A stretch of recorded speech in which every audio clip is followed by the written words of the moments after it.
বারবার তিনবার দার্জিলিং লোকসভা কেন্দ্র গত 15 বছর বিজেপির দখলে। এবারও বিদায়ী সাংসদ রাজু বিস্টকে প্রার্থী করেছে বিজেপি।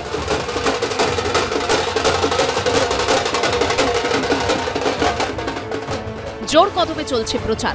গত 4 এপ্রিল মনোনয়নপত্র জমা দিয়েছেন বিজেপি প্রার্থী। সেই সময় নির্বাচন কমিশনের কাছে হলফনামা আকারে দিয়েছেন নিজের সম্পত্তির হিসেব। 22 থেকে 23 সালে বিজেপির বিদায়ী সাংসদের মোট আয় 6,60,82,110 টাকা। ওই বছর লক্ষের ঘরে আয় করেছেন প্রার্থীর স্ত্রীও। তার আয় ছিল 35,30,920 টাকা। মনোনয়ন পেশের সময় প্রার্থীর হাতে ছিল 73,000 টাকা। স্ত্রীর হাতে নগদ ছিল 13,000। ব্যাংক অ্যাকাউন্টে প্রার্থীর নামে জমা আছে 3,98,54,951 টাকা। স্ত্রীর অ্যাকাউন্টে আছে 1,02,66,351 টাকা। জীবন বীমা, শেয়ার, মিউচুয়াল ফান্ড ও পিপিএফ অ্যাকাউন্টে কোটি কোটি টাকা লগ্নি আছে দম্পতির। সব মিলিয়ে বিজেপি প্রার্থীর মোট অস্থাবর সম্পত্তির পরিমাণ 22,86,83,370 টাকা। স্ত্রীর অস্থাবর সম্পত্তির মূল্য 5,42,05,561 টাকা। এখানেই শেষ নয়, স্থাবর সম্পত্তিরও হিসেব দিয়েছেন বিজেপি প্রার্থী রাজু বিস্ট। হলফনামায় জানিয়েছেন তাদের রয়েছে 18,21,00,000 টাকার কৃষি, অকৃষি জমি ও বাড়ি। অর্থাৎ স্থাবর অস্থাবর মিলিয়ে বিস্ট দম্পতির মোট সম্পত্তির পরিমাণ 46,02,08,934 টাকা।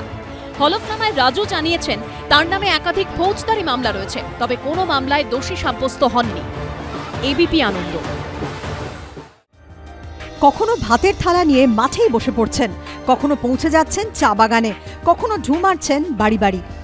এবারে লোকসভা নির্বাচনে আলিপুরদুয়ার কেন্দ্রে ঘাসফুল ফোটাতে তৃণমূল প্রার্থী করেছে রাজ্যসভা সাংসদ প্রকাশজিৎ বড়াইককে। প্রার্থী পেশায় চা বাগানের কর্মী, স্ত্রী কাজ করেন অঙ্গনওয়াড়ি কেন্দ্রে। গত 22 মার্চ তৃণমূল প্রার্থী জমা দিয়েছেন মনোনয়নপত্র। মনোনয়ন জমা দেওয়ার সময় নির্বাচন কমিশনের কাছে হলফনামা আকারে নিজের সম্পত্তির হিসেব দিয়েছেন তিনি।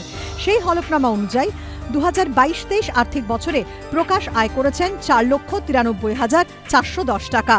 মনোনয়ন পেশের সময় প্রার্থীর হাতে নগদ ছিল 65,000 টাকা। স্ত্রীর হাতে নগদ ছিল 45,000। ব্যাংক অ্যাকাউন্টে প্রার্থীর নামে জমা আছে 11,39,202 টাকা। স্ত্রীর নামে আছে 2,35,218 টাকা।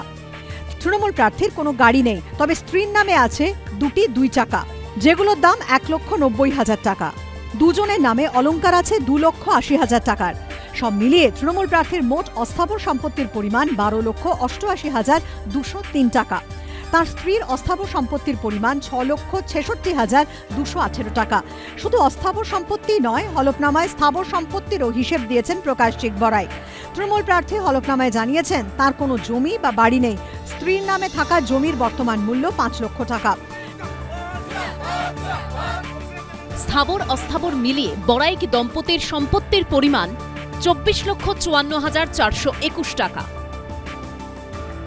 হলফনামায় তৃণমূল প্রার্থী জানিয়েছেন তার নামে বেশ কয়েকটি ফৌজদারি মামলা রয়েছে, তবে কোনো মামলায় দোষী সাব্যস্ত হননি তিনি। এবিপি আনন্দ।